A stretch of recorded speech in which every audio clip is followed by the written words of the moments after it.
हम लोग जो है right to settle anywhere is not available to the Chakmas and refugee, क्योंकि हमारा जो है फॉरेनर एक्ट में हम लोग प्रोटेक्टेड है और clause 9 of the foreigners order 1948 में भी उसमें प्रोटेक्टेड है। और इसके बाद section 6A of the citizenship act 1955 में भी उसमें बात ये बताया गया कि नहीं, इन लोगों को आर हिस्टोरिकली प्रोटेक्टेड रेसेस है। ये बात हम लोग ध्यान में रखना होगा। हम लोग जो है प्रोटेक्टेड रेसेस है और हम लोगों को ये प्रोटेक्शन को कॉन्स्टिट्यूशन जो पार्ट 10 बारे में अगर रजिस्टर्ड होता है, नामसाई में सांगलांग में रजिस्टर्ड होता है, अल्टीमेटली किसको एपिक होगा? जिसको एपिक होने जा रहे हैं आप उसको पार्टी नहीं बना के आप हर बार फाइल करते हैं। इसलिए हाईकोर्ट ने ये भी खारिज किया गया कि आप रिप्रेजेंटेटिव कैपेसिटी में कभी फाइल नहीं किए, ना ही स्टेट गवर्नमेंट को, ना ही जिसको जो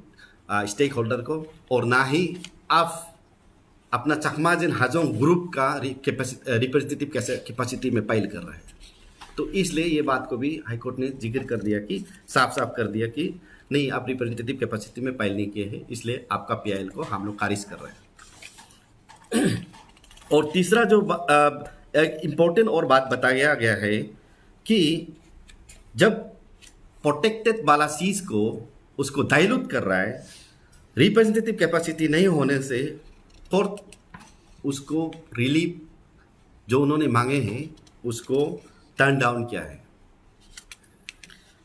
और इसके बाद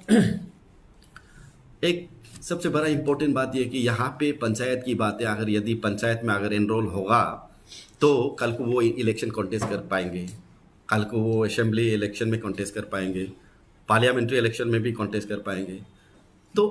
किस कॉन्स्टिट्यूएंसीज को क्या डिक्लेयर करना है, वेदर वो असेंबली सेगमेंट में आते या फिर जिला सेगमेंट में आते या फिर कॉन्स्टिट्यूएंसीज होते हैं,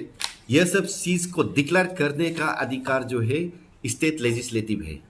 legislative assembly can declare any areas of the state to be a part of the assembly segment या फिर जिला सेगमेंट या फिर जिला कॉन्स्टिट्यूएंसीज, सॉरी।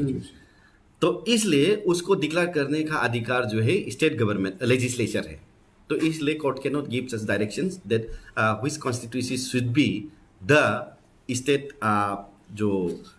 इलेक्शन के लिए, पंचायती राज इलेक्शन के लिए डिक्लेयर करना है, वो कोर्ट का जुरिस्डिक्शन में नहीं है। इसलिए ये बात को साफ खारिज कर दिया। इसके बाद जो है कि ये जो एरिया को अगर रिकॉग्नाइज करते तो वो स्टेट लेजिस्लेचर का है, और उस पर्टिकुलर एरिया में जहाँ चकमाज एंड हाजोंग 46 विलेजेस में सेटल कर रहे हैं, वो सेटलमेंट जो है विलेज नोटिफाइड एरिया नहीं है। इसलिए उस कॉन्स्टिट्यूएंसीज को, उस एरियाज को स्टेट गवर्नमेंट और या फिर हाई कोर्ट जो है direction can not be given that this area should be included in the any जिला परिषद कॉन्स्टिट्यूएंसीज एंड असेंबली सेगमेंट और जिला जो अंचल समिति segment. So that was the clear direction of the Honorable High Court that जो petition filed by the Chakmas and Hajongs in their PIL has been dismissed, and leaving for the issues on citizenship by birth, as I've already pointed out, is still pending before the Honorable Supreme Court, which has been the PIL, the SLP public special leave petition filed by the APSU is still pending for disposal before the Honorable Supreme Court. So therefore, this is one of the landmark judgment for the entire state of Arunachal Pradesh and the state government as well, that their name should not be enrolled in the electoral roll. That is very much clear, and those persons who has been registered in the electoral roll in the Arunachal Panchayat Raj Act, their name should be immediately deleted. So this is the appeal from the team, the legal team, APSU, as well as the state, all Arunachal Pradesh Students Unions request to the state government and especially the election commission of this state to immediately delete their names, since their names, the status has not yet been decided by the Honorable High Court as well as the Honorable Supreme Court. So therefore, the condition precedent for registration of their names in the electoral roll is a citizen of India,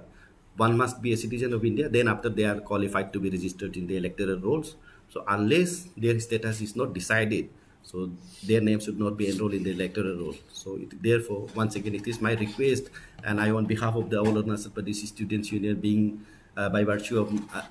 legal advisor, so it is my request to the once again request to the state governments to not to register the name of the Chakmas and Hajong City any of the electoral roll, and those who have been wrongly enrolled, their name should be deleted immediately.